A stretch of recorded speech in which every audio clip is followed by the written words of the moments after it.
ये जो आप सिंह द्वार देख रहे हैं, ये गांधी चौक मोतिहारी के मीना बाज़ार का ये द्वार है और यहाँ पे करीब 20 दुकानें थी जो लोग यहाँ पे अपनी रोजी रोटी के लिए कर रहे थे। अब यह दुकानें ज़मींदोज़ हो चुकी हैं, लोगों के रोज़गार जो है मलबे के ढेर में तब्दील हो गया है। तो ये जो मंज़र है वो ज़िला प्रशासन द्वारा जो अतिक्रमण हटाओ अभियान चलाया जा रहा है, उसके तहत ये मीना बाज़ार के जो गांधी चौक के समीप जो मुख्य द्वार है, वहाँ पे जो दुकानें थीं उसको पूरी तरह से ज़मींदोज़ कर दिया गया है। और ये बताया गया है कि ये अतिक्रमणकारी थे। यहाँ पे करीब 20 दुकानें थी। आप तस्वीरों में पहले हम आपको दिखाना चाहेंगे कि जो है किस तरह का मंज़र है यहाँ पे। ये सारे जो दुकानदार थे, ये बताया जा रहा है कि यहाँ पे लोगों को मौका भी नहीं मिला अपने सामानों को समेटने का, और जो लोगों के दुकानों के अंदर जो सामान थे वो भी इस मलबे के अंदर दफन है। और पूरी तरह से एक लग रहा है कि एक अलग तरह का मंज़र है, अलग तरह का सीन है। लेकिन यहाँ पे कुछ लोग हैं जो यहाँ दुकानदार थे, उनका कहना है कि उनका डिस्ट्रिक्ट बोर्ड के साथ जो है एग्रीमेंट था, जिसके वजह से यहाँ पे वो दुकान लगाए हुए थे, लेकिन उनकी नहीं सुनी गई। कुछ लोग जो यहाँ पे जिनकी दुकानें नष्ट हुई हैं, उनसे हम बात करने की कोशिश करते हैं। क्या नाम है आपका? रामायण ठाकुर। कौन सी दुकान थी? पत्ती की दुकान यहाँ पर थी। किस चीज़ की? पत्ता प्लेट की जी, पत्ता प्लेट का दुकान है। किसी तरह 45% 40% मेरा दुकान यहाँ पर था, और एग्रीमेंट मेरा रसीद सब टोटल मेरे पास है। मगर देखने के लिए एग्रीमेंट किसका है? जिसका है मतलब डिस्ट्रिक्ट बोर्ड का है जी, और मानने के लिए तैयार नहीं। हम कितनों दिखा रहे हैं, समझ रहे हैं, रो रहे हैं। मेरा सारा सामान को तोड़ कर नाश कर दिया लोग। क्या बोले कि क्यों जो है आपके इस पेपर कितनों पेपर को दिखा रहे हैं, लोग नहीं मान रहा है। सारा बुलडोजर गिरा कर मेरा सारा सामान तोड़ दिया। देखने के लिए तैयार नहीं हो रहा, देखने के लिए तैयार ही नहीं हो रहा। आपका भी दुकान था इसमें? यहीं पर मेरा पत्ता गिलास का दुकान है, बगल में लगा बैठता है यहाँ पर। बहुत सारी दुकानें थी जिस मतलब जो कागज दिखाया। और एक एक करके बता दीजिए। तो ये जो है अपना पेपर भी दिखा रहे हैं और ये कह रहे हैं कि जो है ये वैलिड इनकी दुकान थी, और इसका रसीद भी ये जो है रसीद भी कटता है जी। तो ये रसीद जो है जिला परिषद का है जी। हाँ, तो 1859 का किराया है इसका, और जिला परिषद का है। आप इसको देख सकते हैं, 26/6/2019 है ना। ये रसीद करेंट है 26/6/2019 का। इसी तरह ये भी रसीद है आपको 18/19 का। सारा दुकान है। दुकान जो था, इसमें कहने का मौका नहीं दिया गया। सवाल ये उठता है कि प्रशासन अनाउंसमेंट कर रही थी कि आप अतिक्रमण ज़मीन हटाया जाए, तो अतिक्रमण चिन्हित किया जाता है, उसको नोटिस भेजा जाता है कि ये जब दुकान आप 5 दिन 10 दिन 2 दिन 4 दिन के अंदर खाली कर दे आना था, हम इसको ध्वस्त कर देंगे।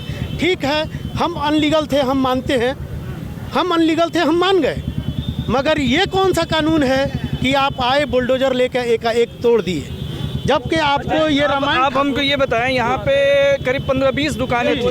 ये कितनी दुकानें जो है का पेपर बना हुआ है? देखिए, इसमें दुकान संख्या 1 वहाँ दिखाइए। दुकान संख्या 1 वहाँ पर है, 2 भी है, 3 भी है। इधर से भी दुकान संख्या ये कितना है? दुकान संख्या इसका है 21। दुकान संख्या 21 है।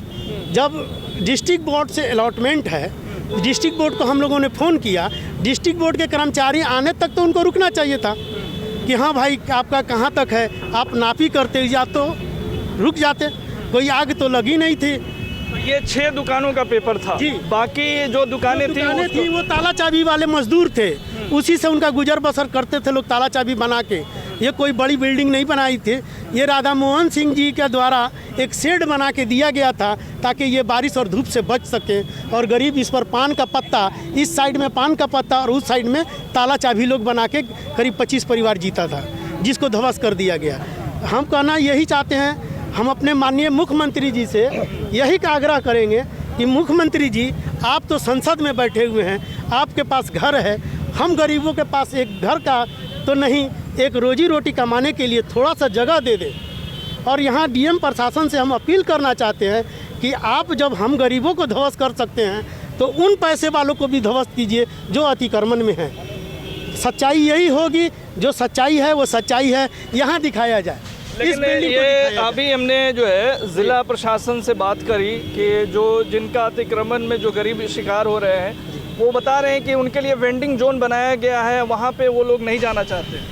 हम लोग को ऐसा कोई एकदम गलत बात है, सरासर गलत है। वो सच है, हम लोग को नहीं मिला है। क्या मोती झील वाले टोटल दुकानदारों के लिए वहाँ पे, ठीक है, वेंडिंग उसी के लिए बनाया गया। इसके पिछले वाले जो डीएम साहब आए हुए थे उन्होंने बनवाया था, उसमें कुछ दुकानें कम थी, लेकिन ये अतिक्रमण जो किए हुए हैं मोती झील पर वो लोग जाने के लिए तत्पर नहीं थे। अच्छा, अगर आप लोगों को वेंडिंग जोन बना करके जैसा जिला प्रशासन कर रही है तो इनका तो खैर कुछ दुकानें हैं जिनका मामला अलग है, वो डिस्ट्रिक्ट बोर्ड के साथ है, लेकिन जो दुकानें ध्वस्त हो रही हैं, जो अतिक्रमण है जेन्युइन, उन लोगों के लिए वेंडिंग जोन के लिए अलग से करने की बात कही गई। उसके लिए आप लोग क्या कर हम जा सकते हैं, जा सकते हैं, क्यों नहीं जा सकते हैं। हम लोग डिस्ट्रिक्ट बोर्ड में है तो हम लोग डिस्ट्रिक्ट बोर्ड की दुकान में हम लोग उसी में रहते हैं शुरू से। जो अतिक्रमण में है उन लोग को वेंडिंग जोन में भेज दिया जाए। हम लोग कोई कुल मिलाकर हम आपको ये बताएं कि जो गांधी चौक का मीना बाजार का ये जो द्वार है, यहाँ पे कुल 6 दुकानें जो है वो इन लोगों का कहना है कि इनका डिस्ट्रिक्ट बोर्ड के साथ एग्रीमेंट हुआ था और 50 साल से हम लोग माननीय सांसद जो यहाँ के हैं उनके एग्रीमेंट ये प्रपोजल के बाद जो है 6 दुकानें यहाँ पे किनारे साइड में शेड लगाने की बात कही गई थी, लेकिन बाकी जो दुकानें थी वो जो है लोग जो अपने रोज़गार कर रहे थे वो तमाम जो है अतिक्रमण जो था उसको खाली करा लिया गया। तो ये यहाँ के हालात हैं और इसमें बहुत सारे लोगों से हमने बात करी, जैसा कि ज़िला प्रशासन ने कहा कि लोगों के जो जिनका रोज़गार छिन रहा है या जो अतिक्रमण का शिकार हो रहे हैं उनके लिए वेंडिंग जोन बनाया जा रहा है और उस वेंडिंग जोन में शिफ्ट होते हैं। तो लोग भी जो यहाँ प्रभावित हो रहे हैं उनका ये कहना है कि अगर प्रशासन इस तरह से हमको देती है दुकान लगाने के लिए तो हम जाने को तैयार हैं। तो कुल मिलाकर के एक बेहतर समन्वय की ज़रूरत है मेरे ख्याल से, और यहाँ पे जो दुरुस्त चीज़ें हैं वो जो है की जानी चाहिए। ये बिल्कुल जो है खंडर हो चुका यहाँ पे एक मलबे में तब्दील है पुरानी, और ये पहचान है ये जो है काफ़ी पुरानी जो है मीना बाज़ार की जो पहचान है वो आप देख सकते हैं। दिखाया जाए वहाँ पर। तो कुल मिलाकर के मीना बाज़ार जो मुख्य द्वार है गांधी चौक के पास का वो ये मंजर है। यहाँ के लोगों से भी हमने बात करने की कोशिश की, क्या हकीकत है लोगों ने बताने की कोशिश की। कहना मतलब ये है कि कोरोना काल ने तो हमको मारा ही मारा, यहाँ की जो गवर्नमेंट है ये भी मारने पे तुली हुई है। रोज़गार तो हम लोग को मिल नहीं रहा है, हमारे बच्चे स्कूल जा नहीं रहे हैं, हम लोग अब और ज़्यादा बेरोज़गार हो गए, जिसके वजह से अब हम लोग क्या करेंगे अब हम लोग नहीं जानते हैं। अब भुखमरी के कागार पर आ गए हैं लोग। कोरोना काल में तो जैसे तैसे गुजर गया, अब बाज़ार खुली थी, बाज़ार संभल रहा था, हम लोग सोचे कि अब हम लोग अपने जीविका को आगे बढ़ाएंगे और हम अपने बाल बच्चों को कुछ खिला सकें। मगर माननीय नीतीश कुमार जी और यहाँ के हाई कोर्ट महोदय का सबसे बड़ा योगदान रहा जो हम गरीबों को बेरोजगारी के रास्ते में खड़ा करने का। ये भाई 40 किलो दूध लेके आए थे, 40 किलो दूध का मूल्य आप जोड़ लीजिए और चाय बेच के ही अपना घर चलाते हैं। हम लोग अपना चूड़ी लहठी बेच के अपना घर चलाते हैं। हमारा चूड़ी लहठी सारा सत्यानाश हो गया, सारा ध्वस्त हो गया। इनका चाय के दुकान में आग भी लगी और चाय का जितना दूध था वो फट गया। अब बताया जाए माननीय मुख्यमंत्री जी कि अब हम लोग कैसे जिए, अब हम लोग कैसे जिए। आप कहते हैं विकासशील देश, यही विकास है आपका? यहाँ पे विकास हो कहाँ रहा है कि यही विकासशील? आपका विकास है। यहाँ पे रोजगार तो दिया नहीं जा रहा है, रोजगार छीन लिया जा रहा है। रोजगार तो आप दे नहीं रहे हैं और जो हम लोग कमा रहे हैं उसको आप उसको भी छीन लिया जा रहा है, तो क्या किया जाए अब? प्लीज़ माननीय मुख्यमंत्री जी और यहाँ के डीएम साहब, माननीय उच्च न्यायालय जी, हाई कोर्ट से मैं अपील करना चाहता हूँ कि हम लोग को जीने दीजिए, हम लोग को गलत रास्ते पर खड़ा न करिए। हम आपसे हाथ जोड़ के विनती करते हैं कि हमें मजदूरी करके अपने बच्चों को जिलाने का करिए और हमें कहीं आसरा दीजिए, ताकि हम आपने उजाड़ तो दिया मगर कहीं बसाने का भी हमें कृपा कीजिए। बहुत बहुत आभारी रहेंगे हम गरीब।